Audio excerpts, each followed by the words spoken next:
Today is Friday, December 3rd, 2020. Excuse me. Well, we got December 3rd in the script there. It's January 3rd. Way to go, Jackie Clark, who wrote the script.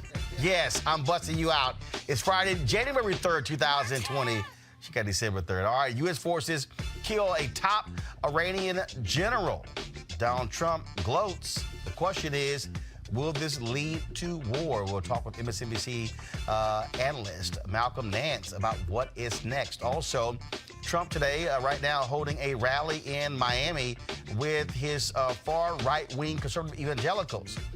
But do they actually speak for people of faith, or are they frauds? Mike Bloomberg was asked about his administration's support for the way New York City handled the Central Park 5. He says he really can't recall. But we do. And we'll break it down.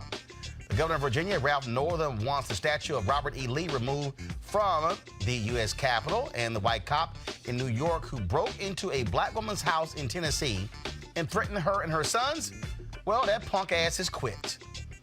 And Tavis Smiley is proceeding with his case against PBS. They have dropped this 500-page report that details lurid sexual harassment allegations against him. He says he can't wait to go to court. It's time to bring the funk. I'm Roland Martin Unfiltered. Let's go. He's got it. Whatever the biz, he's on it. Whatever it is, he's got the scoop, the fact, the find. And when it breaks, he's right on time and it's rolling. Best believe he's knowing. Putting it down from sports to news to politics. With entertainment just for kicks, he's rolling. It's on go, y'all. It's Roland Martin, Rolling with Roland now. He's funk, he's fresh, he's real, the best, you know he's Roland Martin now.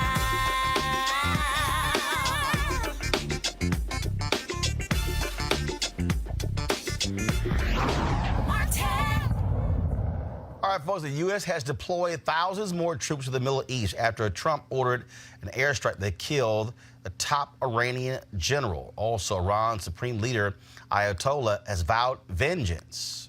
Now, what's going on there? The U.S. State Department has ordered all Americans out of Iraq and Iran, first of all, out of Iran, as a result of this action, saying that, frankly, it is not safe.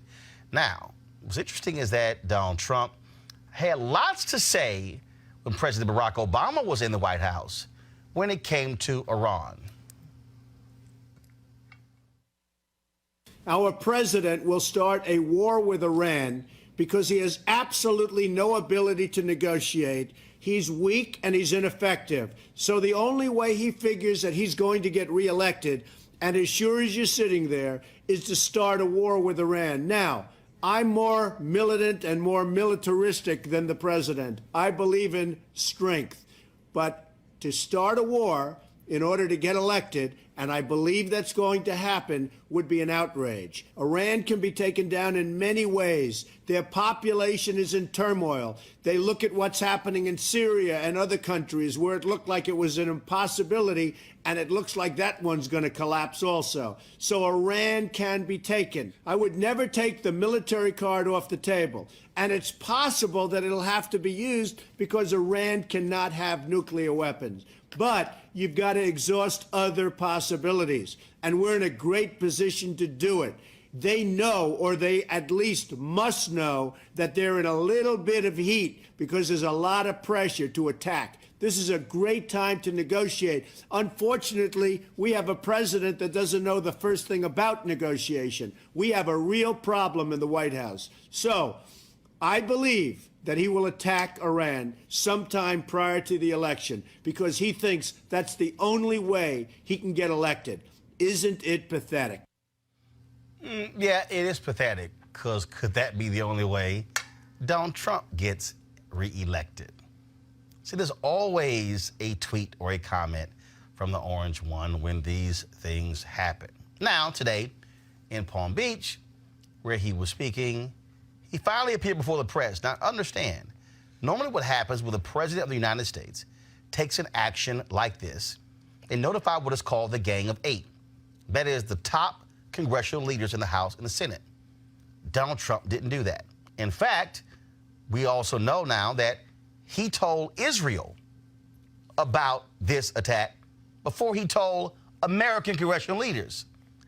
They've already talked to Russia about this, and Trump still has not talked to congressional leaders. Well, this is him today explaining the actions. So go right to my iPad. Highest and most solemn duty is the defense of our nation and its citizens. Last night, at my direction, the United States military successfully executed a flawless precision strike that killed the #1 terrorist anywhere in the world, Qasem Soleimani. Soleimani was plotting imminent and sinister attacks on American diplomats and military personnel, but we caught him in the act and terminated him. Under my leadership, America's policy is unambiguous to terrorists who harm or intend to harm any American. We will find you. We will eliminate you. We will always protect our diplomats, service members, all Americans, and our allies. For years, the Islamic Revolutionary Guard Corps and its ruthless Quds Force under Soleimani's leadership has targeted, injured, and murdered hundreds of American civilians and servicemen.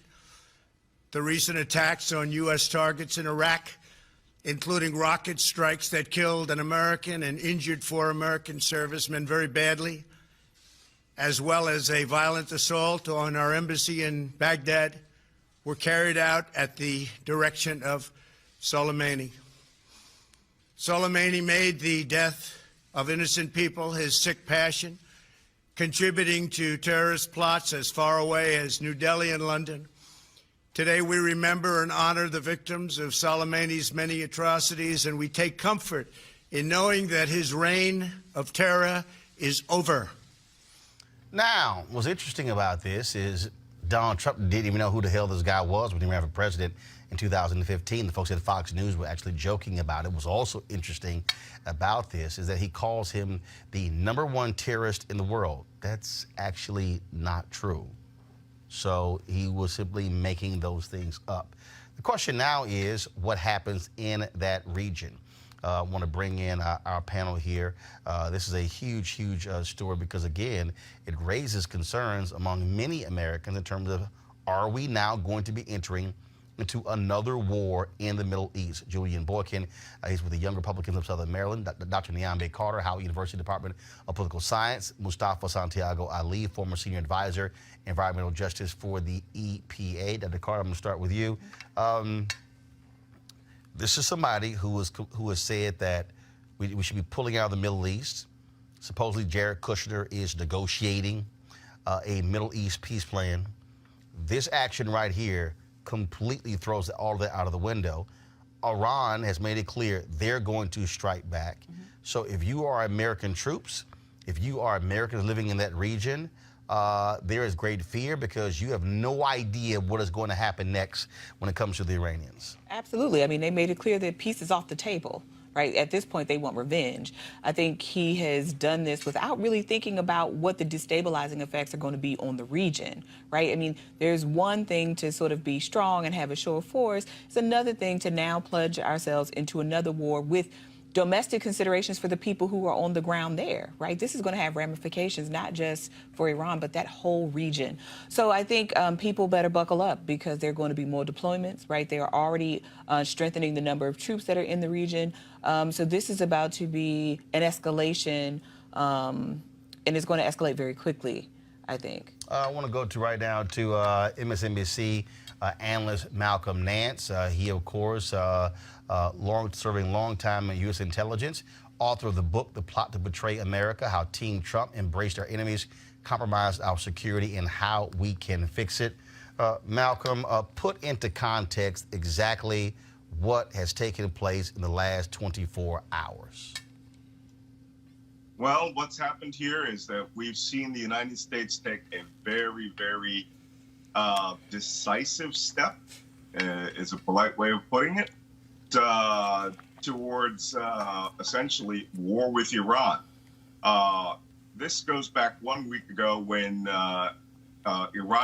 suspected Iraqi militias in Iraq who were trained by Iran were accused by the United States government of carrying out a rocket attack on a base named K1 in the vicinity of Kirkuk, Iraq. This killed one contractor, wounded several service members.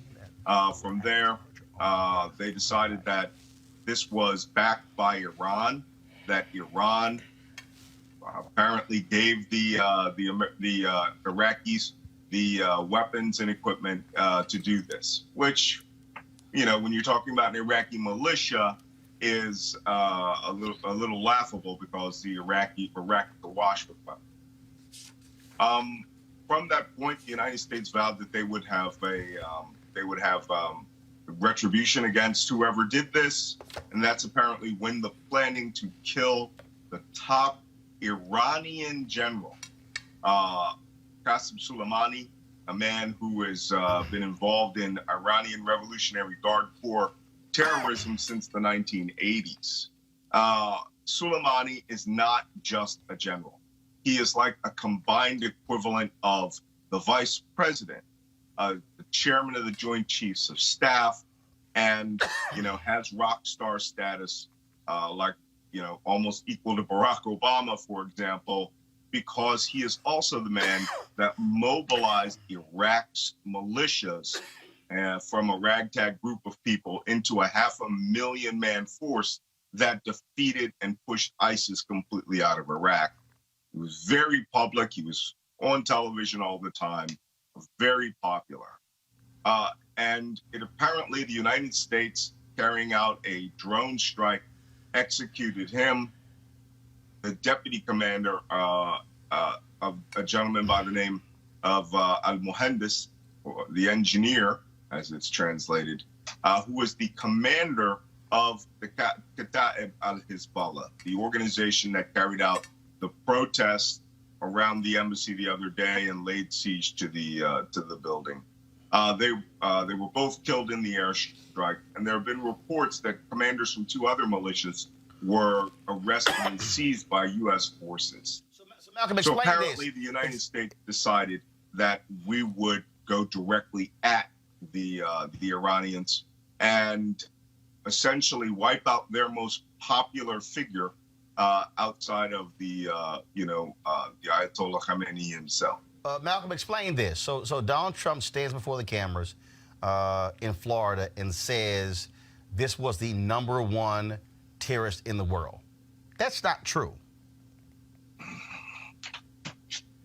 You know, it really goes to how the conservatives define terrorism, right?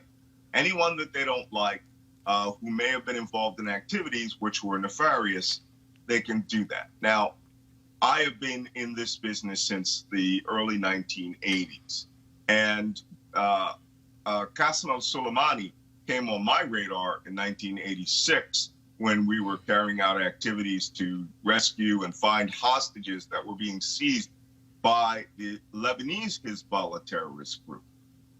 He is a terrorist in the sense that as a sponsor of state terrorism, right, where he would work with militia groups, he would work with state proxies like Sunni Shia rebels in Yemen, Shia rebels in Syria, who would carry out acts of terrorism. In that sense, if you say he is as a state sponsor of terrorism, yes, but he is not Osama bin Laden. He is a state figure. So, you know, there are people in this world who would point out U.S. activities and would say essentially that Mike Pence is the same thing. But you just said something critical here. You just said something because you said that he was the one who put together the group that drove ISIS out of Iraq. And this is the piece where I think Americans not really understanding what in the hell is actually happening.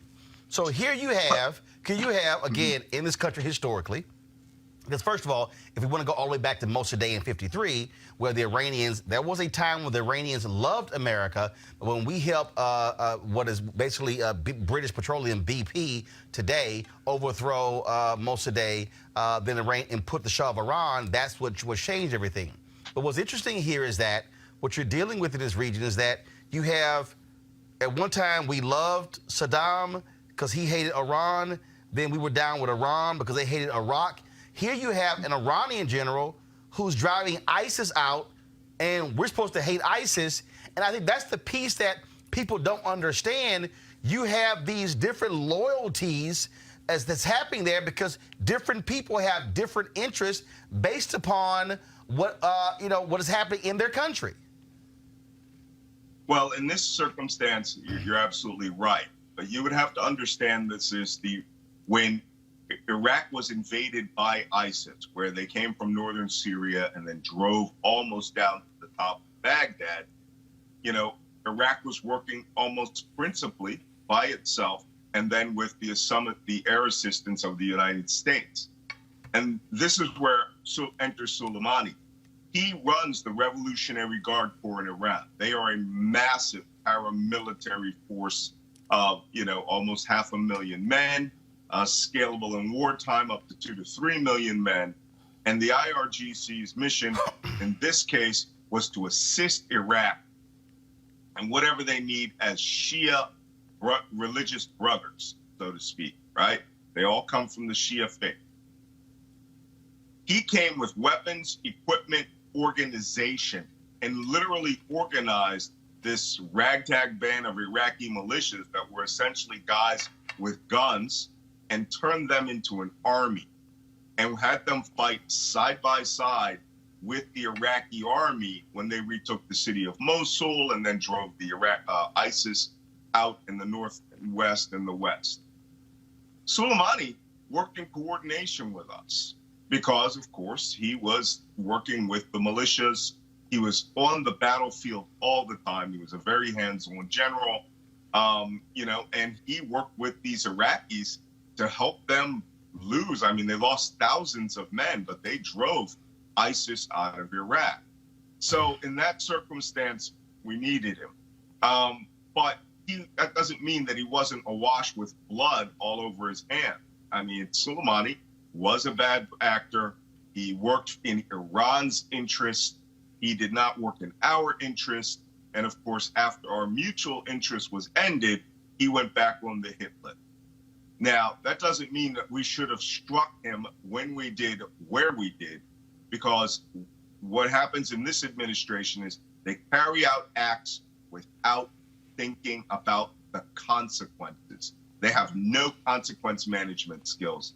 And this could literally turn the Middle East aflame. And so Malcolm, so explain that for the folks who are watching, because I think what you have is you've got Fox News over here, Trump took him out, and then saying, well, these other presidents, they wouldn't do that. Well, there's a reason why a President Barack Obama or President Bush or President Clinton or other presidents would not target a top Iranian general, because they understand proportionality. Yeah.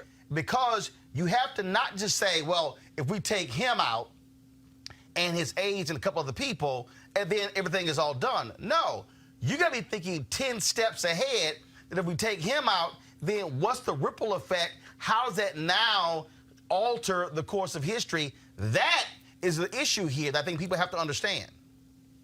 Well, certainly, you would imagine that any normal White House would have this gamed out using experts, using the State Department diplomats, and they would try to understand what the secondary and tertiary effects of any of their decisions are.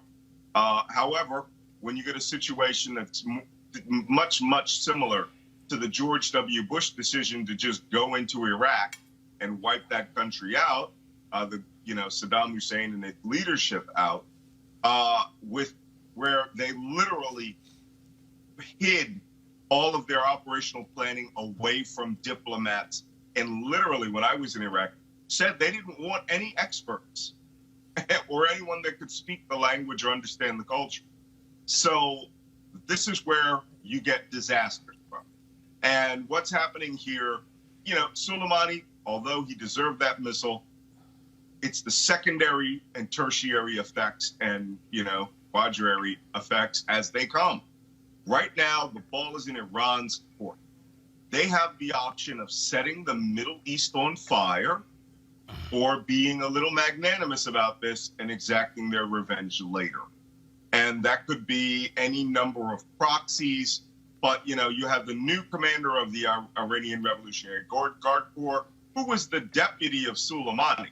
He didn't have the political stature of Soleimani, but he still controls all the weapons, all the men, and all the terrorism levers, and essentially is a power unto himself in Iran. He has already sworn absolute revenge, and it will take place at a time of his choosing. And what should be the concern of Americans? Because I think when you hear people say, oh my goodness, there might be war with Iran, is it overstating this? Well, no, because that depends entirely on Iran. Now, as we've seen, proportionality has gone completely out the window with this administration. And it's almost as if they were looking for a fight. They're spoiling for a fight. You could move to a point where you could have a war that is direct, open confrontation with Iraq, with Iran, if Iran so chooses. And I have been active in operations against Iran since, Beirut in 1983, when they assisted in building, the bomb that killed 243 Marines. And I've been in direct combat with Iran, direct naval combat in 1988, and been bombarded by Iranian missiles by Iranian militias in Iraq. So we haven't had a circumstance since the 80s where we would get into a face-to-face confrontation because Iran doesn't think it's in their interest. But they certainly have the capability of defending themselves. Let me make this clear to your viewer. When we invaded Iraq, we were fighting 25% of the population, about 5 million people. There were 80,000 terrorist combatants. They managed to kill over 7 years 4,493 service members and wound over 20,000. Iran is a homogenous nation state of 85 million people. They have the capacity to spool up the number of men between 18 and 35 in a matter of weeks. And that number is almost 30 million men. So this isn't something we should take lightly. This is a very large nation. It has a history that's almost 4,000 years old. They have a regional doctrine and strategy that they're adhering to. And killing General Soleimani, they do not want to destroy their own infrastructure. They will make sure that their revenge is exacted quietly, hopefully, and most likely the Iraqi Shia militiamen will carry out this revenge, not the Iranian army or the Iranian armed forces. Last question for you. How problematic is it that Donald Trump told Israel about this action before it happened, that we've already communicated with Russian leaders, yet he is still yet to tell the Gang of Eight, Republicans and Democrats, talking with Senator Lindsey Graham and Matt Gaetz and some others, that's not the same as the congressional leadership. Look, Donald Trump does not care about the Constitution of the United States. He doesn't care about the organization of the government of the United States. Let's be frank. Donald Trump is an autocrat. He wants to be an autocrat. His best friends are an autocrat. He may as well just call himself, King Donald I, because he chooses to run this government like he is a monarch, like he's a king. And he doesn't seem to understand nor believe that all of the trappings around him, the very people that built the White House, John Adams, risked their lives to fight people like Donald Trump, to fight against this monarchical mindset. He does not care. And now that he's been impeached, he's starting to understand it's just a piece of paper, so long as he has the Republican Party in his back pocket. And at this point, that makes him dangerous, because he flaunts not just the norms of the presidency of the United States, he flaunts the norms of decent society. And to him, having a war with brown people on the other side of the world, to him is a win, because his people are inherently racist, and they take U.S. policy to carry out racist activity. We've seen this time and again, documented, confirmed behavior. So with that in mind, and the belief that he is unaccountable to the nation, he will carry out a war and do whatever he wants.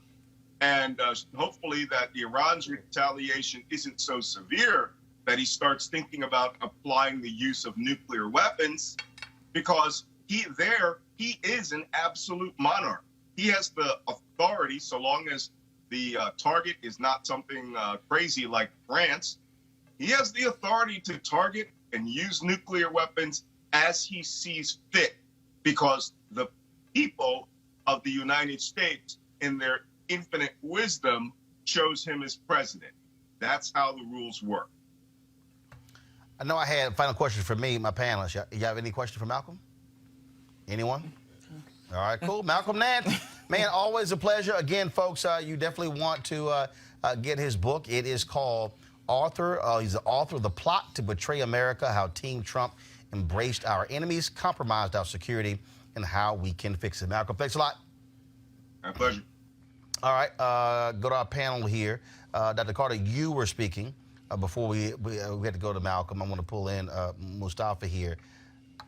Look, presidents have taken actions to retaliate when Americans have been attacked.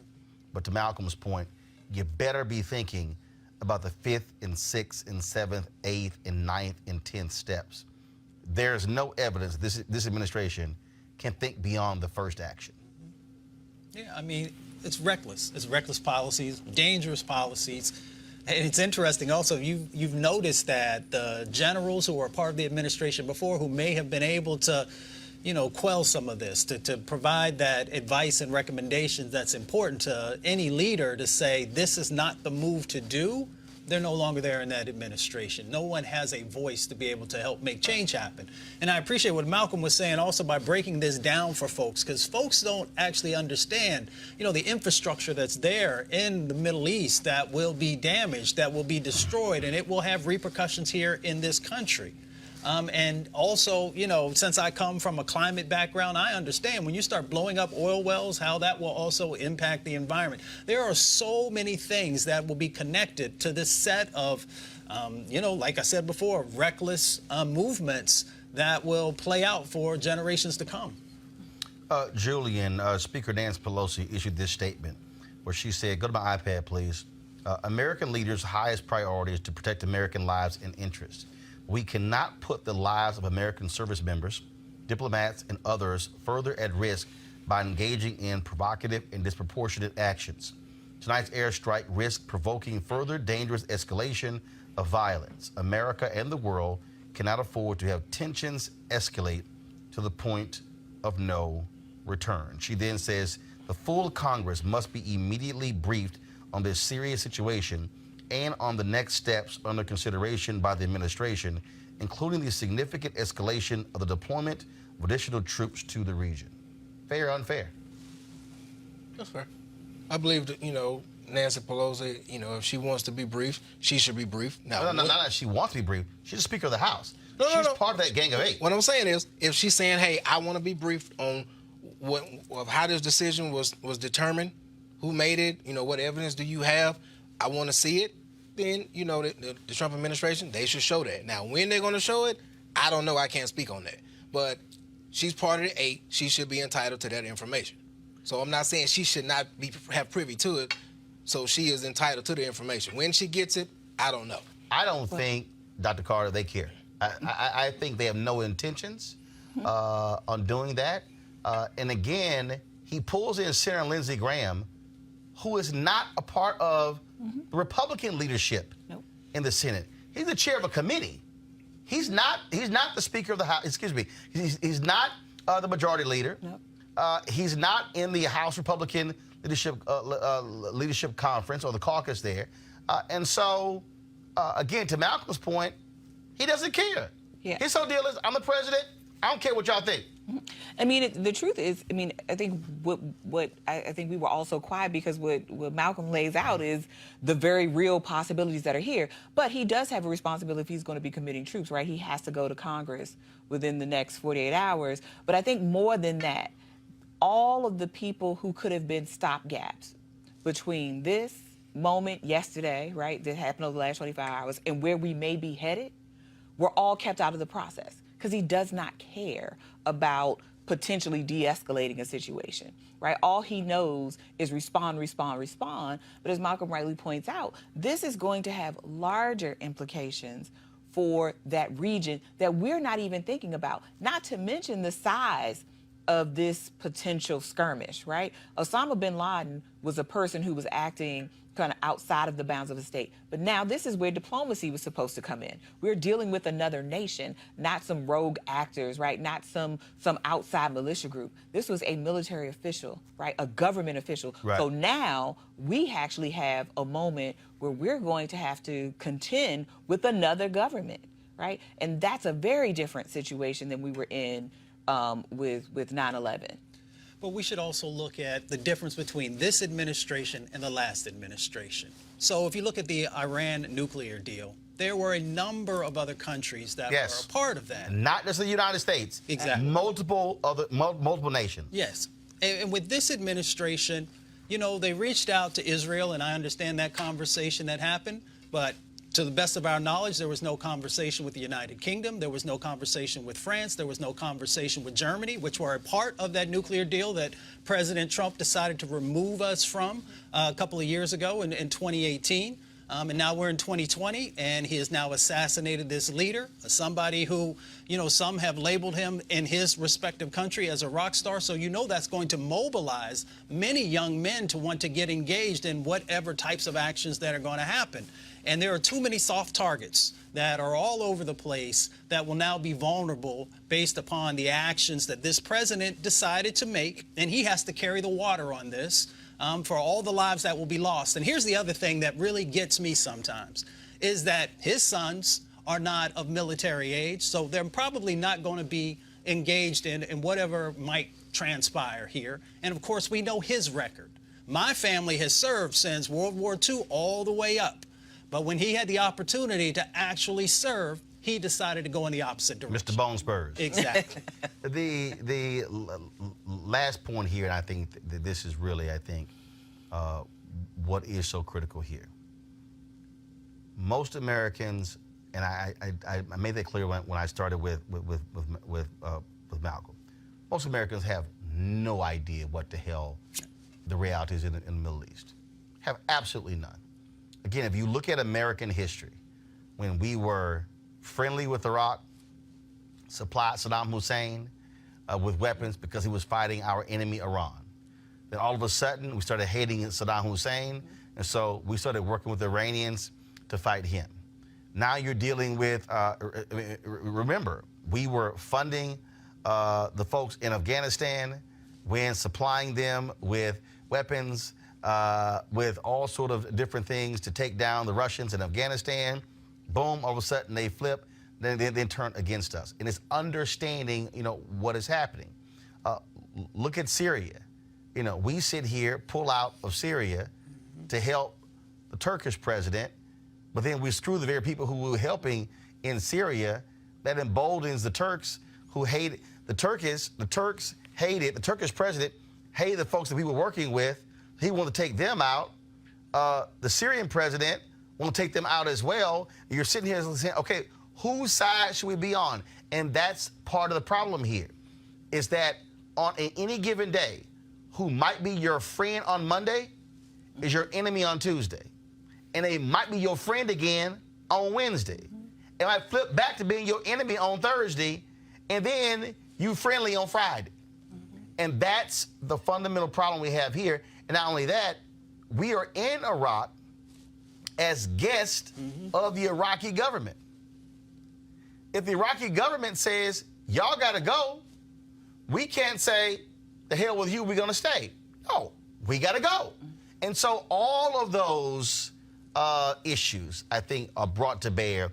And it was very interesting. So I was tweeting some stuff earlier, and Mark Davis is a conservative radio talk show host out of Dallas. And I had sent some tweets, targeting him, asking him some questions. And what I found to be interesting when I hit him, he goes, is the distrust, let me find the tweet. I thought it was pretty funny when he asked the question about the distrust of Trump. And he essentially said, is the distrust of Trump this high? And I said point blank, Mark, I can't trust nothing this man says. Julian, I literally can't trust. I cannot trust the Trump administration when they say we took this action because of this. Because this is the same man who pissed on the exact same intelligence community when it came to Russia interfering with the election. So which is it? Oh, now I believe them, and no, I don't. Not only that, we've been given two different answers. We've been told the State Department and the Pentagon has given two different answers on what happened. State Department, there was an imminent threat. Pentagon, no, it was a response to what just took place. Okay, if it's both, say it's both. But don't give me two different answers to exactly why something took place. And again, that's the issue here. Normally, we are trusting the person occupying the Oval Office to make decisions in the best interest of Americans. I can't trust anything this man says. Nothing. I can't trust anything. And that's why you have a level of distrust, because this is a man who lies about basic stuff, who literally at the rally he held today with the Evangelicals lied about, I got rid of the Johnson Amendment. No, you didn't. It's still law. You didn't get rid of it. That's a lie. And that's part of the issue here. You cannot trust what comes out of this man's mouth. And that's why anything he does, the motives are always questioned. Just a reality. Going to a break, we come back. We'll talk about the evangelicals, the conservative evangelicals meeting with Trump in Florida today. But it's very interesting because they love talking about evangelicals for Trump. Why don't you just go ahead and say white conservative evangelicals? Because certainly black folks don't feel the same way. Black evangelicals don't feel the same way about Trump as other folks do. Also, Tavis Smiley going to court against PBS after he was fired, they say because of sexual impropriety. He says, I can't wait for my day in court. That's next, Roland Martin Unfiltered. You want to check out Roland Martin Unfiltered? YouTube.com/Roland S. Martin. And subscribe to our YouTube channel. There's only one daily digital show out here that keeps it black and keep it real. It's Roland Martin Unfiltered. See that name right there? Roland Martin Unfiltered. Like, share, and subscribe to our YouTube channel. That's youtube.com/Roland S. Martin. And don't forget to turn on your notifications so when we go live, you'll know it. All right, folks, as the marijuana momentum continues, the folks at marijuanastock.org have already reached more than half of their funding goal for the hemp CBD investment. That's right. If you want to take advantage of this great opportunity, you need to do it now because it won't last much longer. Now, if you don't know, I'm talking about the hemp plant, the good cousin of marijuana with a much higher concentration of CBD. That means hemp gives you all the medical benefits of marijuana without getting you high. Also, if you don't know, hemp farming is now legal in the U.S., creating one of the largest commodities worldwide. Now, it's an opportunity for you to invest, and that's where 420 Real Estate comes in. Their business model is very simple. They buy land that supports hemp CBD grow operations and lease it to licensed, high-paying tenants. They're hemp CBD landlords. You can get in on the action. Now, of course, what they're doing is allowing you to invest a minimum of $200 up to $10,000 in their crowdfunding campaign. That's right, $200 up to $10,000. Now, to invest, all you got to do is go to marijuanastock.org. It's marijuanastock.org. Then you'll see all the details. So you want to get in the game and get in the game now. All right, folks, today, Donald Trump held this big old rally with these white conservative evangelicals in Florida after Christianity Today wrote a scathing editorial saying it's time for him to get bounced because he's morally bankrupt. Now, he chose to have this rally there, and they were there praying for Donald Trump and all that sort of stuff along those lines. And you had folks like Tony Perkins, who's big-time white conservative evangelical, who's out there tweeting as well. And so he tweeted something that I, of course, took offense to, and I had to respond to him when he did. And so this is his tweet right here. Great turnout in Miami for the Evangelicals for Trump coalition launch. His strong record on life and religious liberty makes him a clear choice for evangelicals in 2020. Now, let me be real clear. He's not a clear choice for evangelicals in 2020. He's a clear choice for white conservative evangelicals in 2020. See, there's a difference. Because the reality is, black evangelicals are not supporting Donald Trump. See, part of the problem with these white evangelicals that they have basically hijacked the name evangelical. They've even caused national media that when they have a discussion about evangelicals, they automatically go to these white conservative evangelicals, as if black folks and Latinos who are evangelical or Asians are not included in this same conversation. That, to me, is one of the fundamental problems that we have here. What's also interesting, just so y'all know, that these same white conservative evangelicals, they don't want to actually have a conversation with black folks, Latinos, and other white folks who are not in their same camp.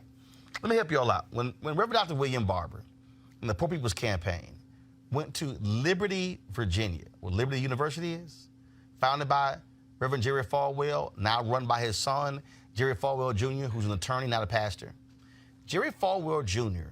sent a letter out saying that if any person, if any individual with the Poor People's Campaign stepped foot on the campus of Liberty University, they were to be arrested.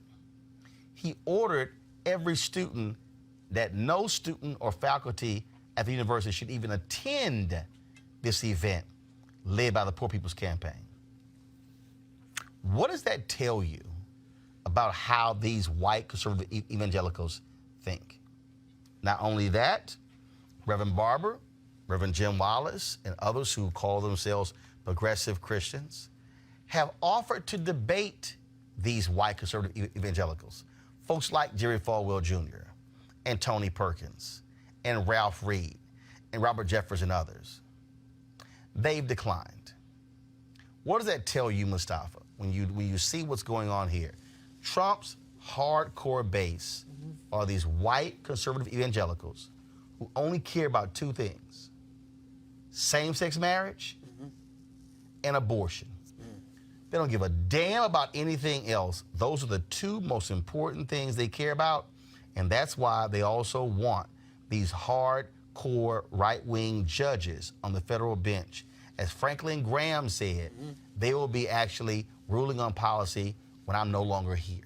Yeah, it's interesting. We look back at Scripture, and Judas sold out Jesus for 30 pieces of silver. If you think about that in today's times, how people are literally selling themselves out for a Supreme Court judgeship, or selling themselves out so that there can be these inhuman immigration policies, or even if you want to have the conversation around abortion rights and those types of things.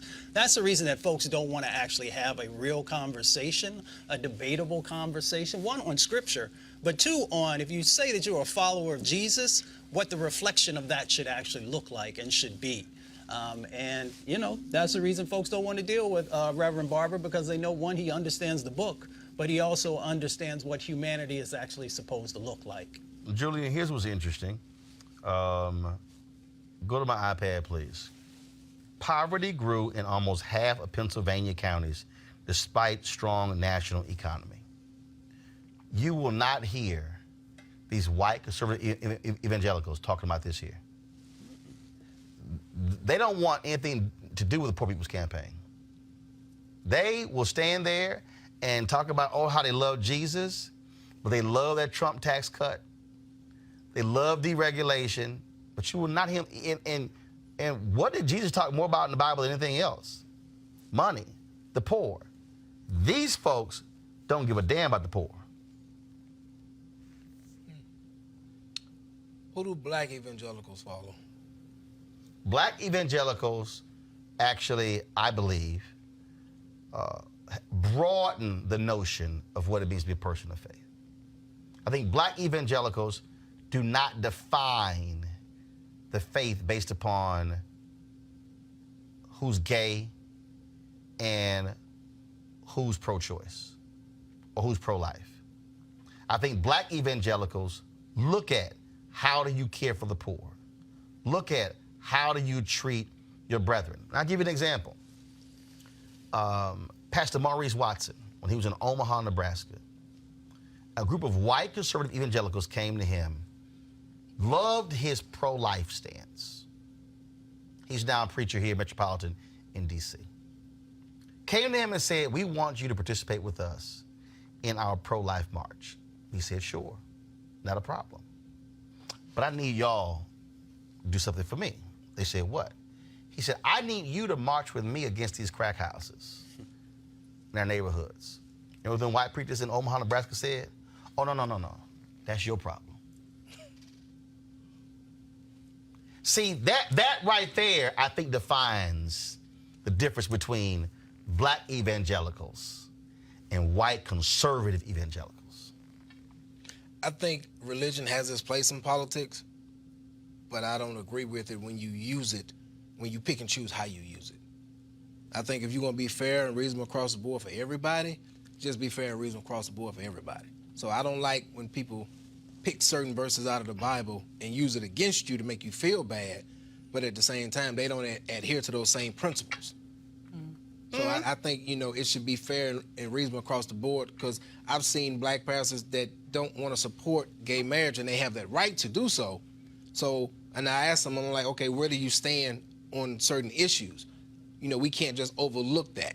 And the same goes for, the white evangelicals. You can't say, hey, we support this and not support that. See, these white evangelicals, these white conservative evangelicals, what they want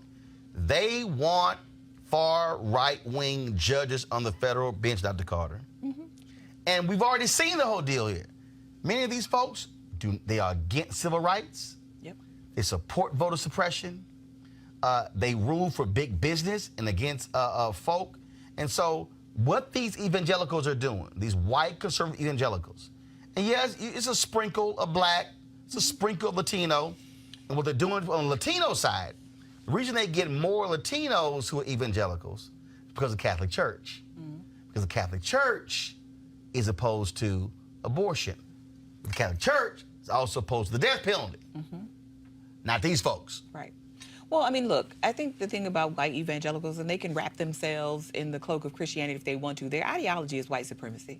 What they really want is to preserve the lives of white children, right? This is why they get their cockles up about abortion, and they get their cockles up about gay marriage. I mean, they can use black faces for billboards. I remember they were doing that a few years ago, saying the most dangerous place for a black child is in the womb, or some nonsense like that. They're still doing it. Right, to bring in black folks. But let's be clear.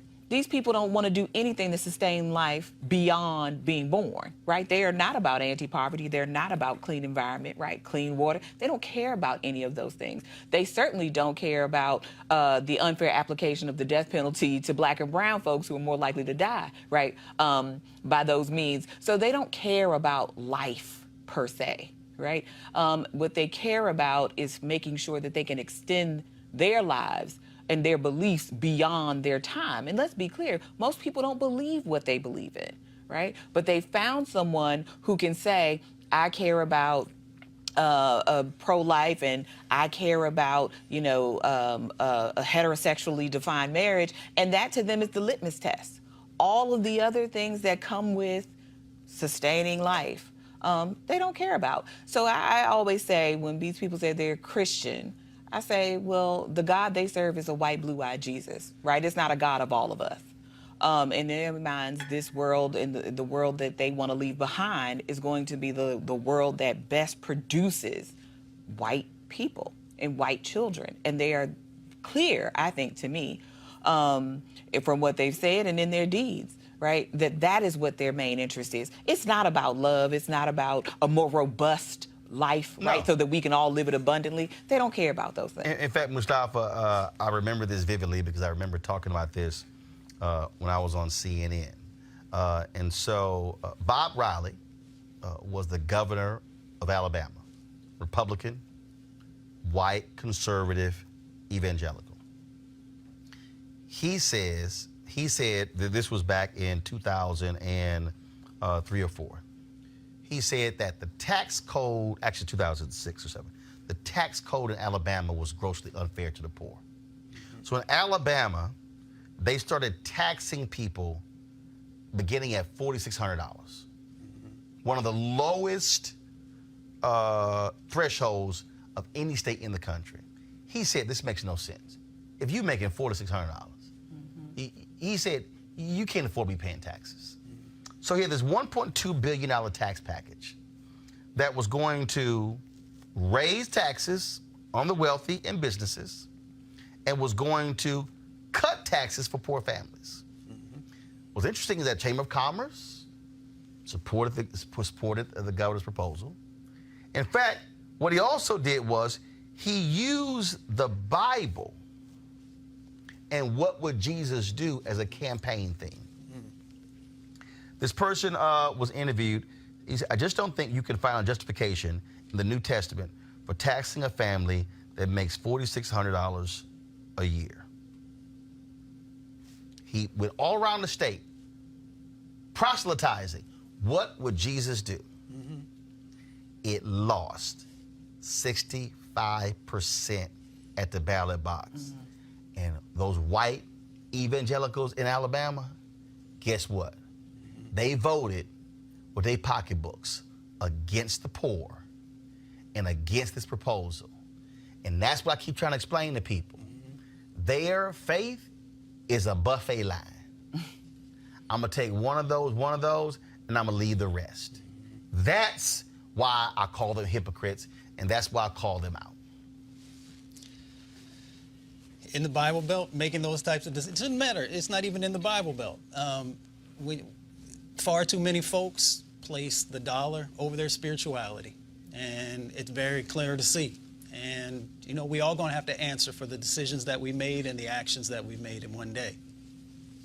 Simple as that. And speaking of answering to that, Mike Bloomberg has a lot to answer for. At a recent campaign event in Alabama, the CBS News reporter, Tim Perry, asked Bloomberg, who's running for president on the Democratic side, about his previous support of how the investigation in the Central Park 5 case was handled. Listen to this. We started talking about race, and a subject that's come up a lot is the Central Park 5. And when you were mayor of New York, you defended the city and the police department's handling of the Central Park 5 case. You argued that they both acted in good faith. Do you still believe that today? And do you think that I really have no idea. I've read in the paper. I've been away from government for a long time. Apparently the courts have ruled that they did not commit a crime, and that's the final word, and we just have to accept that. But it isn't a question of what anybody believes. At the time, you did not believe that, and so I'm saying have you changed your stance on that? I think there was an awful lot of evidence presented at that time that they were involved. There's been questions since then about the quality of that evidence, and so I've been away from it for so long. I just really can't respond because I just don't remember. But there's been plenty written about it, and I'd suggest you go and read some of that.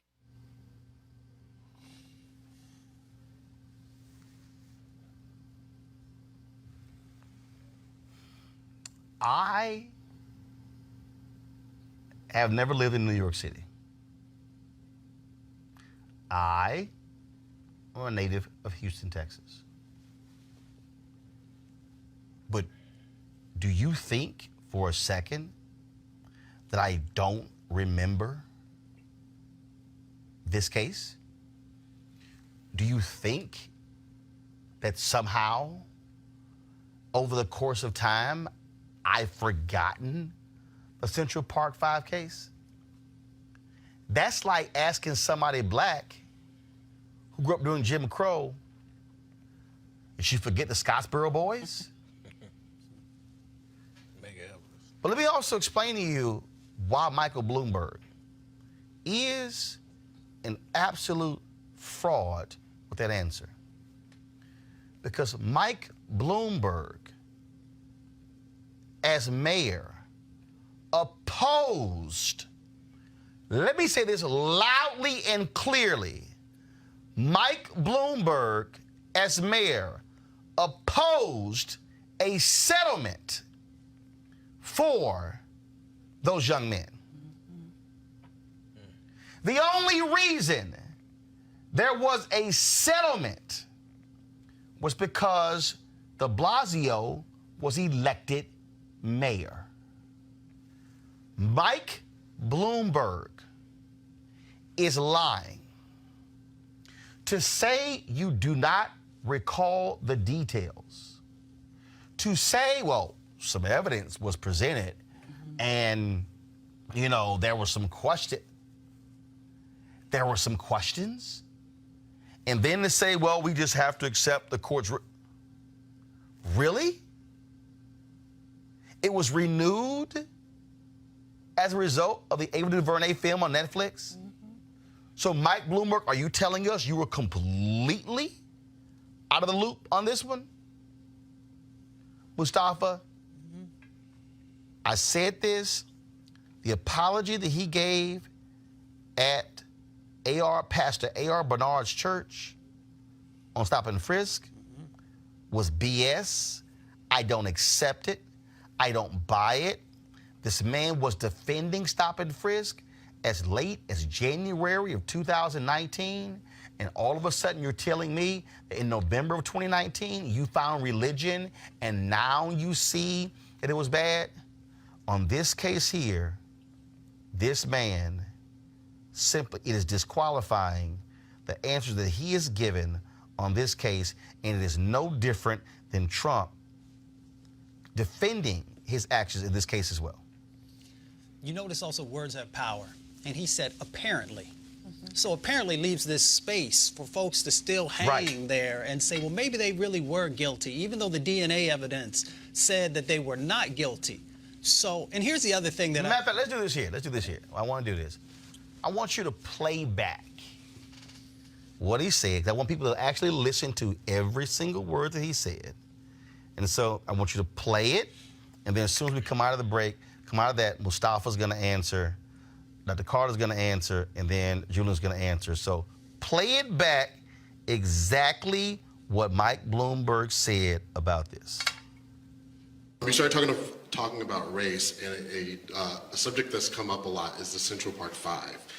And when you were mayor of New York, you defended the city and the police department's handling of this Central Park 5 case. You argued that they both acted in good faith. Do you still believe that today? And do you think that I really have no idea. I've read in the paper. I've been away from government for a long time. So apparently the courts have ruled that they did not commit a crime, and that's the final word, and we just have to accept that. But it isn't a question of what anybody believes. At the time, you did not believe that, and so I'm saying, have you changed your stance on that? I think there was an awful lot of evidence presented at that time that they were involved. There's been questions since then about the quality of that evidence, and so I've been away from it for so long. I just really can't respond because I just don't remember. But there's been plenty written about it, and I'd suggest you go and read some of that.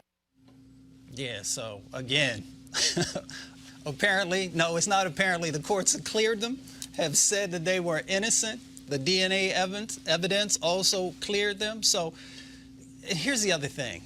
We see people who have huge amounts of wealth, and with that wealth comes the access to information. He is one of the most powerful people in the state of New York, probably one of the most powerful people in the United States of America. So you can't just say that I've been away from government for a while. It's not like you don't have the opportunity to know what's going on. And this was a significant issue in time in your city. And so you, of course, would be a part of the garnering of that information. And what you should do is, as we've said with other powerful folks, if you made a mistake in the past, admit it and say that I've grown, I've learned, and then be supportive of what that change is that's happened when that information comes out. And when you don't do that, it makes it look like you're being disingenuous, that you're being unauthentic in the responses that you're giving. So, you know, we got to have people, as my grandmother says, when you know better, do better. Yeah. But it's not just seeming right to be inauthentic. He is being inauthentic. He's lying, right? I mean, this man spent the better part of his administration fighting, compensating these young men for their traumas, right? I mean, the city was wrong. It lied. They beat those boys into confessing. He knew this. Everybody knows this. And then, like you said, the way he kind of slyly put it in there so it makes it seem like, well, maybe they're guilty, but they were exonerated because the evidence was of poor quality. No, there is no DNA. There was one perpetrator. That perpetrator has been found. Unfortunately, these young men had to pay with their lives. And since they've been exonerated, you still have people like Michael Bloomberg and Donald Trump who want to say these young men, and at the time boys, were guilty. They're not guilty. They didn't do it. Full stop, right? And Michael Bloomberg spent $6 million of the city's money fighting, compensating these young men for what they went through. And if you ask me, him sitting here saying he can't recall should be the thing that we say, well, then you shouldn't be president. Because if you, at 77, when you were the mayor of that city for what, about 10 years, and you spent a huge time fighting the people of the city of New York, fighting these young men as citizens, right, of that space who have been so brutally treated by the criminal system, by your police department, everything on down, that you can't remember that, then you're clearly not with it. You're not ready for this job. This is not the experience for you. And Julian, here's a timeline. 2002, the convictions were vacated. Bloomberg becomes mayor in 2002. He serves from 2002 to 2013. The settlement happens in 2014. So you're trying to tell me in one of the biggest stories in the city of New York in the second half of the 20th century, a case that the convictions were overturned, vacated when you took over, and the entire, all 3 terms of yours, this was an issue, and now I can't remember. Honesty is the best policy. I think, well, I know. You know, at some point you just gotta just say, hey, I made a mistake. This was my standpoint on it back then. Looking at the evidence, we have DNA. It proves that they were innocent. I apologize. These young men should have never been convicted. They should have never been charged. I want to fully apologize to those young men. That's what should happen. You know, I think the president, he should apologize, but at the end of the day, the president is his own person. He's going to speak and do whatever he wants to do. And to Dr. Carter's point, the settlement was $41 million. True. Bloomberg spent $6 million of taxpayer dollars fighting the settlement. So the settlement actually cost New York taxpayers almost $50 million. Right. He should just admit to it. You know, just admit, hey, I made a mistake. Yes, I remember. I didn't want to talk about it. So sometimes honesty is the best policy, and apologizing shows humility. But can we also get him to apologize for the stop and frisk? Because after all those years... No, he claims he apologized. No, he didn't. At Bernard's church. Yeah, we saw it. All I'm saying is this here. The one-on-one... I can't wait for Michael Bloomberg to sit down and do an interview with some black folk. Oh, that's not happening. That's not happening. He apologized. What was it, a one-on-one interview? No. It was at he went to Pastor A.R. Bernard's church, where he spoke and he shared his thoughts, and now I've come to realize... No. He had to sit down with somebody about that. No, actually, he didn't. He ain't sat down with nobody. He ain't sat down. But coming to realize No. when black and brown people in that city had been telling you for years that this is hurting us, stop doing this, and you doubled down on it, right? So you're sorry. Well, what's the point? You did the damage. Now you've hurt all these people. Now I don't care about your sorry. And really, he should have been taking money out of his own pocket and compensating the city of New York for that $6 million lawsuit, because he was bound and determined that those young men would not receive a dime after their exoneration. Yep. Not buying it. All right, folks. Virginia Governor Ralph Northam filed a request for a bill that would replace Virginia's statue of Confederate General Robert E. Lee in the U.S. Capitol building. The filing came after Democratic Virginia lawmakers Jennifer Wexton and A. Donald McEachin both requested that Northam prioritize removing the Lee statue.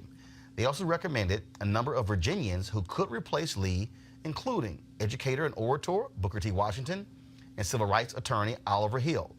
Robert Edward Lee was a Confederate soldier, best known as a commander of the Confederate States Army. He commanded the Army of Northern Virginia in the American Civil War from 1862 until his surrender in 1865. Julian, well, a lot of people don't realize when you come to the U.S. Capitol, there's a statuary hall. Each state is given the opportunity to place 2 statues in Statuary Hall. Every state gets 2. A couple of years ago, Florida, they had a statue that was of a Confederate leader. They passed the bill, removed it, and it was replaced with Mary McLeod Bethune. Okay. It's embarrassing to go to Statuary Hall and to walk through there, and you're seeing these statues, and to be a black kid, or frankly any kid from Virginia, and when you walk through, and if you want to take a photo in front of the 2 statues from your home state, one of them is a Confederate general, Robert E. Lee. My question is, which part of history do we accept? Which part of history are we going to acknowledge? So if we're going to remove the Robert E. Lee statue, why not remove George Washington? George Washington had slaves. Oh, hold up. Hold up. Let's be real clear. You don't get no argument from me. Well, what I'm saying is, I don't want to pick and choose parts of history trying to erase it. But they are.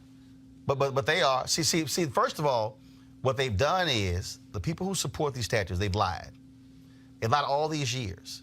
Because see, and what's interesting is that you have folks like Dinesh D'Souza, who wants to brand Democrats as the party of the KKK, who wants to say it was Democrats who backed Jim Crow, yet the people today who are supporting Confederate statues are Republicans. Now, the problem is that, again, there's history and there's his story. What we have been subjected to has been his story and not history. These statues, for the most part, were built in order to remind black people of slavery. They lost. The fact that you have so many statues of traitors, of domestic terrorists, folks who lost, and not understanding why they were erected. This statue and others were erected because white racists wanted to say, y'all are not going to forget your place, and we're going to remind you of what the world should have been had we won. That's the problem here. So you're saying those statues need to be removed. What I'm saying is this here. But if presidents who own slaves, like Washington, like Hamilton, should their statues be removed as well? First of all, Hamilton was never president. That's first. So should Washington's statue stay? Well, first of all, Washington doesn't have a statue; it's a monument. Should his monument stay? So here's the piece. First of all, the monument is not going to get torn down, but you can remove a statue. True. But the reality is, those statues, the other statues have been removed. States get to vote on removing statues. Dr. Carter, I'm supportive of this. And I ain't forgot Northam. I ain't forgot your black face. Right. Don't think for a second that I forgot your black face. Right. But the bottom line is, this needs to go. Well, this is a place of honor, right? This is where each state gets to send who they think are the best representatives of that state, Virginia chose in the 20th century, right? They didn't pick this in the 19th century. They chose this in, I think, like the early part of the 20th century, Robert E. Lee as the best representation of Virginia, right? Because they thought a Confederate loser, right, and a secessionist and a slave owner and all the other things was the best representative that their state had. They still honor him every year. Absolutely they do. I mean, they have a number of streets named after Confederates. I mean, like, Virginia is all in on Jefferson this Davis Highway, the greatest domestic terrorist in U.S. history. They still do it. And so I think, you know, if we're talking about symbols and how things matter, yes, it does matter that Virginia is still upholding Robert E. Lee as a best representative of what their state has to offer. When, if you think about it, right, he's the person that lost. And he's a traitor to his country, right? And he's all these other things that we can say. I don't know many other places that have statues to losers. Well, let me give you one. So when I used to visit my grandmother in Clarksburg, West Virginia, there is in the center of town a statue of Stonewall Jackson, who fought for the Confederacy. He was born in West Virginia, but West Virginia went with the North, so they fought for the Union, as everybody here knows, and hopefully all the viewers do. And yet, I remember that was one of the areas where there was at least a handful of black folks. So when you go in northern West Virginia, there's only a couple of cities that got a handful of black folks. And to actually have that as the symbol there says something about the change that needs to happen. And there it is. Well, this is the statue. So when you come to the United States Capitol and you walk in that hall and you see all of these statues representing each state of the Union, this is one of the two that represents the state of Virginia. And I say, yeah, remove it, put the damn thing in a museum somewhere, but that should not be representative of the state of Virginia. And if you are a black kid in Virginia, there's no way in hell, when I go to the U.S. Capitol, I want to be able to say, oh, two of the best that we can send was this Confederate general who was a vicious, nasty slaveholder. And that's what he was. Ain't gonna be rewriting the history, folks. That's called history, not his story. All right, folks, let's go to our other story here, and that is a New York police officer, Michael Reynolds, who was sentenced last month in Tennessee for a racist tirade and break-in the home of an African-American family, has resigned from the force. Now, calls for his firing, of course, yeah, he's white, have grown since he was sentenced December 6th in the rampage at the Nashville home in 2018. Online petition drew 12,000 signatures. Now, Reynolds pleaded no contest to charges of aggravated criminal trespassing and assault. He broke into the home near the Airbnb where he was staying, yelling racist slurs and threats at Conice Halliburton and her 4 sons. Halliburton's youngest sons were reportedly 8 and 11 at the time. Guys, he was only sentenced to 15 days in jail and 3 years of probation. This is the call here. Go ahead and play it.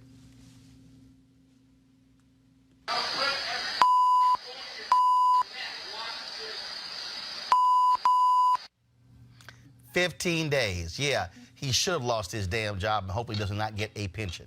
All right, folks, former talk show host Tavis Smiley has lost a bid to throw out PBS's lawsuit that accuses him of violating his contract by having sex with his subordinates.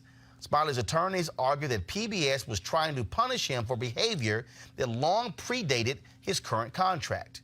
But in a ruling on Thursday, D.C. Superior Court Judge Yvonne Williams disagreed, finding that PBS had also claimed more recent misconduct.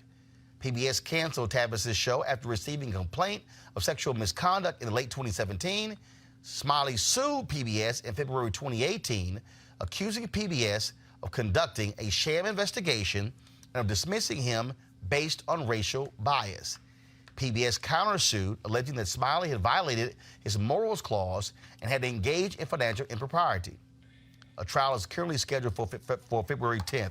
Now, folks, what's interesting about this is that after this happened, PBS launched an investigation when they put together this 500-page report detailing all sorts of lurid details with regards to Tavis Smiley's conduct when he had his show. He argued, and this is very interesting, he argued that, first of all, and the way this was set up, people don't realize, so Tavis was not an employee of PBS. He owned this company that produced the show in conjunction with the PBS station in Los Angeles, and it was aired on PBS stations nationally. And so he said that his company had no rules about folks dating in the workplace. So his whole point was, how are you telling me how I should run my company, what my rules are? They say they actually violated those rules. He did release a comment. Let me pull up in a second. His representatives sent me an email. Let me pull it up. Howard Bragman, who is an attorney, publicist there, he did comment. I'm gonna pull this up in a second, but just what are your thoughts again on this lawsuit and Tavis taking it further, and now this 500-page report is going to be entered into the public record. Well, this might have been one of those moments where you cut your losses, only because if half of what we've been able to read so far is true, it doesn't look good. And even if these relationships were consensual, as Tavis Smiley is alleging, I think it's hard to toe that line when you are the boss. True. Your HR and everything else in that company, right? So if I have a problem with you, say the relationship fails, or say it doesn't work out, who do I go to? Right? There's nobody to talk to about retaliation. I think it's just bad business, right? In addition to the sexual harassment stuff, which I think is separate from his conduct as a business owner, right? Because if you are my subordinate, how much consent is there really, right? If you work for me, do you really have the right to say no? And is that yes a real yes? I think this is why companies and businesses have policies against having an owner or someone who's a superior date a subordinate, because that consent piece gets really murky and really tricky, and that's across industries. It's not just television. I mean, it's also universities, et cetera. I mean, I'm at a university with a very explicit policy against faculty dating students, right? Because this can get really sticky very quickly for those kinds of places. So I just think beyond the sexual misconduct allegations that are being alleged, there is this other part about how you conduct business. And this sounds insane, right? That you would date people that work for you, right? They're not people who just work with you. They're people who work for you, and whether those people were really giving a real consent. It's not saying it's rape, right? I think there's a lot of real estate between coercion and rape. But I think the fact that you have relationships, ongoing sexual relationships in the workplace with people who work with you, saying that it's consensual doesn't really hold water when you are the head honcho, right? When you are the person that gets to make all the shots. Shafa. We talk about power all the time on this show in lots of different ways and power dynamics. And when you're in a position of power, you cannot put yourself in that type of situation. And just like my grandma say, when you know better, you do better. Hopefully. I think it's a conflict of interest just for the simple fact you are the owner. So you have employees that work for you. So I don't look at it as consensual from the standpoint of you're using a person's job against them. If you don't do this, then I'm going to fire you or right. Or now, he claims he didn't. But they say he did. But if they have that policy where there's no relationships with subordinates, if it's a zero tolerance policy, and it presents a conflict of interest, but again, you shouldn't do it. But here's the piece, though. Again, when you have your own company, you can make your own rules. But you have the most to lose. No, I understand that. No, I get it. So, but what I'm saying, though, is you do have a right, your company have your own rules. There's nothing that says you have to outlaw relationships between folks who work in the workplace. But the reality is, I think many HR experts will tell you that you probably want to do that. And again, and then also, if you say, hey, you can work in a company in different departments and you can be together, but when you talk about when you're the CEO, and the HR department and everything else in between, there is no place, there is no recourse. And lots of companies have policies where you can disclose the relationship to HR and then they kind of work through that legal side. But I think more than that, too, I mean, like you said, the PBS part of this, I think is also interesting because PBS also has stakes here, right? It's also their reputation. People don't understand television, right? That they're just the distributor of a show that he produces and owns, and that's separate from them, right? People see the entity PBS and they think this is a PBS thing, right? So if somebody is getting sued, if somebody is running his name through the mud, then PBS invariably is going to come in there somewhere, is either part of the lawsuit or part of the part of the conversation. I mean, it was sort of the same thing with Showtime and Lena Waithe and talking about what was happening on The Chi, right? I mean, she's like, I don't own that show, right? That's Showtime show. Well, different there.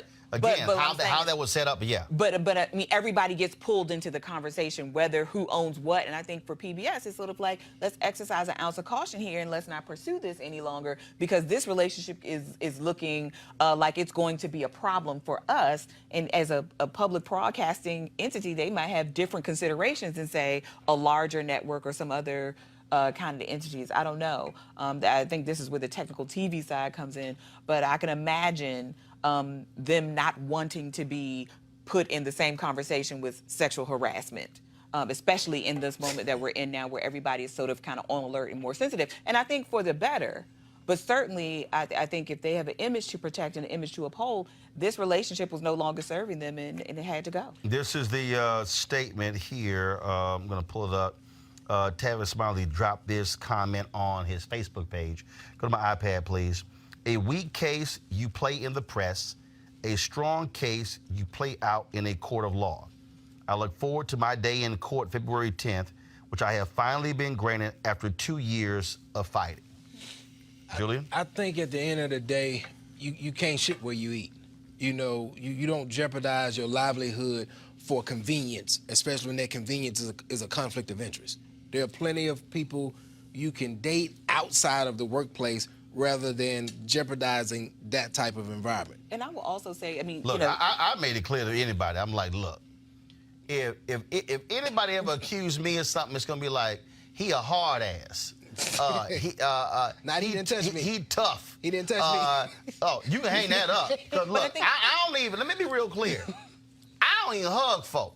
Let me tell you something. When I my TV One show, you give me a fist folks, bump. No. Folks are like, oh, give me a hug. No, I don't hug. My deal is, I am not gonna sit here and any of this sort of stuff. And again, when you listen to, when you look at again some of the details, and yes, this is of course this is the PBS report that they actually put together. Variety had a story earlier where they talked about it, where they laid out some of those details. But according to PBS, he had multiple sexual encounters with subordinates, made unfavorable comments about PBS in TV appearances. Misconduct allegations took place in 2015, 2016, 2017. Question. They also, hold on one second. One woman told the investigators that Smiley refused to write a letter of recommendation for her unless she came to his house at 11 p.m. She refused. She also said that when she came by his house one time, he wasn't wearing pants, asked her to have a threesome with him and a female employee. He's denied that. He also said that he hates women. Quote, these women owe me because no one else will hire them. Another woman told investigators she had a sexual relationship with Tavis Smiley, despite her concern that it would hurt her career. And then also, the investigator also interviewed Tavis Smiley, who, according to their report, admitted to having relationships with some employees, said it wasn't misconduct. The investigator concluded that Tavis was not truthful, and his denials conflicted with numerous other witness accounts. And so, again, when you look at this, also this Variety story says Smiley's own attorneys filed the documents, including the PBS. So Tavis's own attorneys, they're the ones who filed the PBS investigative report. And apparently they were removed from the court docket on Friday morning. And so that's interesting that his own attorneys would put that report into the record, which actually makes him look really bad. Go ahead. No, I was just going to say this. I mean, some of these relationships can be characterized as dating. These other things are just harassment, right? This is not dating. So it's a combination of that. It's two separate. Some said it was consensual. Some who said it was consensual said, yeah, but I felt like my job was on the line. They were Other coerced. complaints said, well, the other women felt they felt other coerced. women said, look, they felt it was wrong because, okay, is so-and-so getting a promotion because they're sleeping with him and then I'm not? So all of those things were part of this, but it goes to trial next month. Yeah. You said Tavis Smiley owned his own company, so he utilized PBS as platform, correct? Yeah, so what happens is there a contract? Well, yeah. Yes. What happens is when you do a show with PBS, you actually do a show, your production company does it in partnership with a local PBS affiliate. Right. Okay? So that was the PBS affiliate in Los Angeles. and then you're able to do a national distribution deal with PBS and their stations across the country. But yeah, there is a contract. There's a contract that states what he allegedly done. They said that there's a morals clause in their contract, and he was in violation. That's what PBS says. That's what they're alleging. That's what I'm getting at. If that is the case, then I don't see how he has a legitimate case for the simple fact, if you sign something knowingly and willingly and say, hey, I didn't agree to that, well, your signature's right here, so you signed it. Look, bottom line is going to trial next month. Yes. Unless there's some sort of settlement. I don't think there's going to be one. There's been lots of bad blood between PBS and Tavis for quite some time. And remember, after he lost his gig, he announced that he was supposed to be doing these shows with the Word Network and was launching a digital show. None of that ever came to pass as well. And so we'll see what happens. So pretty much, I mean, since this went off the air, you really haven't seen much of Tavis Smiley anywhere. The book imprint, he was supposed to do a stage play tied around his book on the final year of King's life that was launching, I think it was like around November 2018, leading up to MLK 50, actually 2017, leading up to MLK 50. That never happened as well. And so we certainly shall see. All right, folks, I've got to go. We certainly thank all of you for watching Roland Martin Unfiltered. Please support what we do. Every dollar you give goes to support this show, to make this show possible. So you can pay via Cash App. You can join our Bring the Funk fan club, which gives you discounts to items on RolandSMartin.com. And so we got some great stuff lined up for you as well that we're working on. As you see, this is one of the outfits that I had made when I was in Ghana.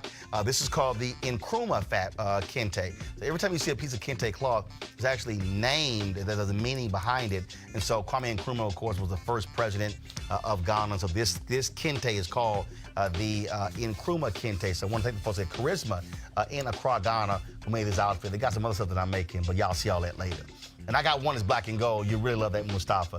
It's what? You can't wear that one. What? You know what? I haven't seen you in a while. And trust me, there is absolutely no kente fabric I got. I got this for you. Happy belated Founders Day. There's no kente fabric that I got that's purple and gold. I want to let you know that. But none. You know, purple is royalty, so it's okay. No. It's okay. Well, you can call it whichever you want to call it. But it's true, bottom line is, y'all couldn't be creative when you took one of our colors. Really? I thought so. We were black and old gold first. Okay. Enjoy your Who's your daddy? Founders Day. I don't even know what that is. It's the madame. You know what it is. No, I don't. Yeah, you do. Yeah, no, I don't. You act like you don't know. No, I don't. Would you like it, sir? I'm fine. Oh, go. No, right. Because see, alphas, we don't call each other animal names. That's y'all, little dogs. That's right. We grown-ass men. All right, y'all. Go to RolandMartinUnfiltered.com. Join our Bring the Funk fan club to support what we do. Independent, black-owned. That's the way it should be.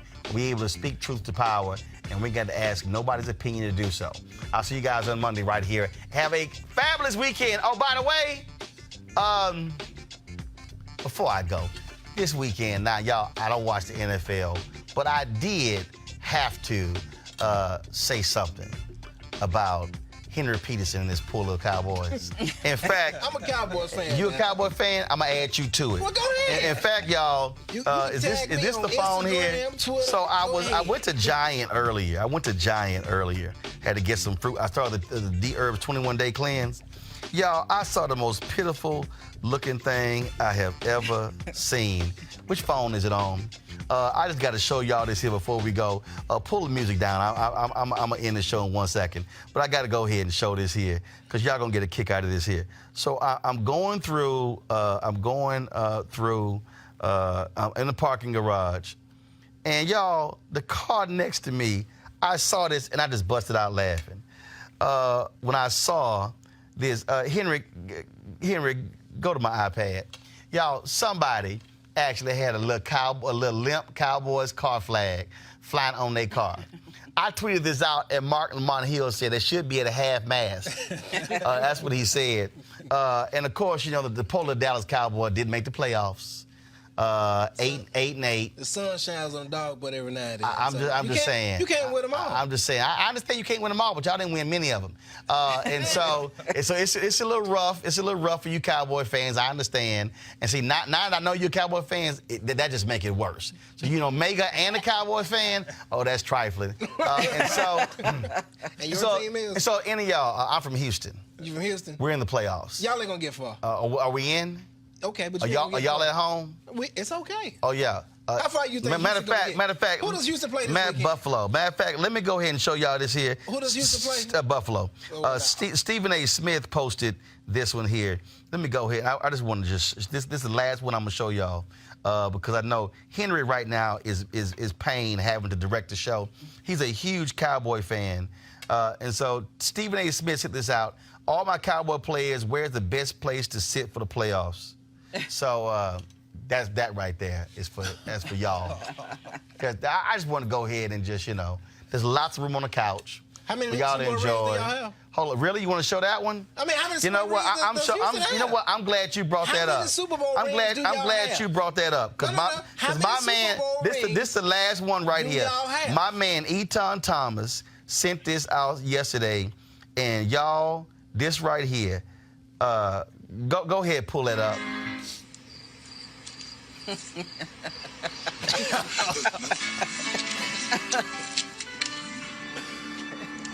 like this, I'll be raindrops fall. Nights like this, I can't write but you opened it up, bro. nights like this, I wish raindrops fall.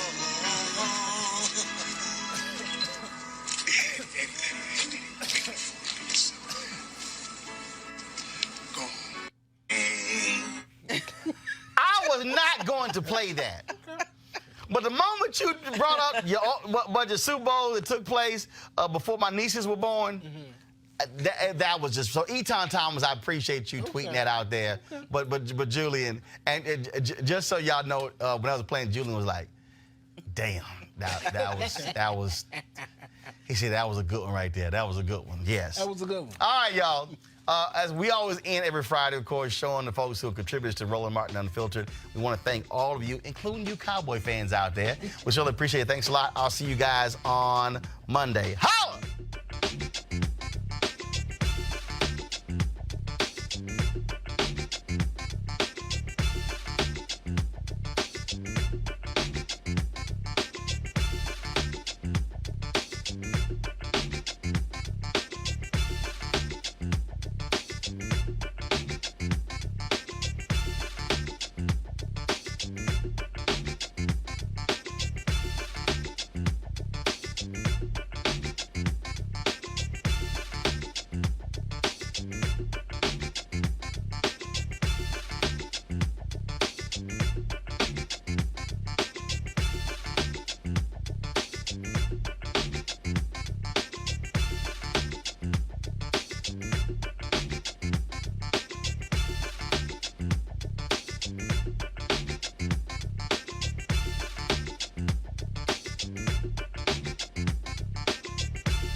You want to check out Roland Martin Unfiltered?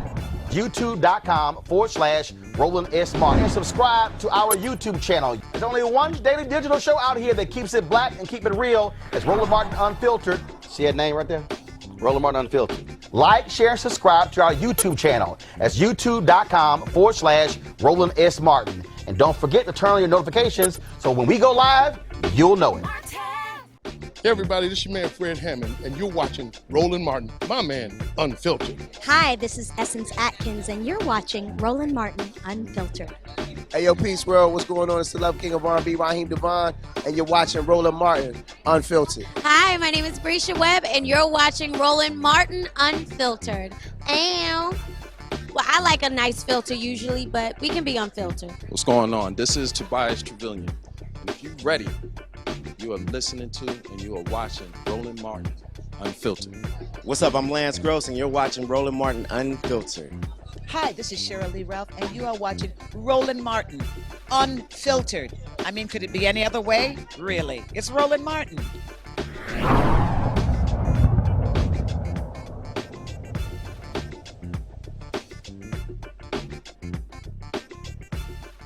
You want to support Roland Martin Unfiltered? Be sure to join our Bring the Funk fan club. Every dollar that you give to us supports our daily digital show. There's only one daily digital show out here that keeps it black and keep it real. It's Roland Martin Unfiltered. Support the Roland Martin Unfiltered daily digital show by going to RolandMartinUnfiltered.com. Our goal is to get 20,000 of our fans contributing $50 each for the whole year. You can make this possible. RolandMartinUnfiltered.com.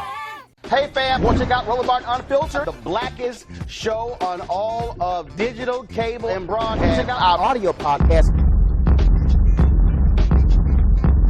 There's only one daily digital show out here that keeps it black and keep it real. It's Roland Martin Unfiltered. Press play.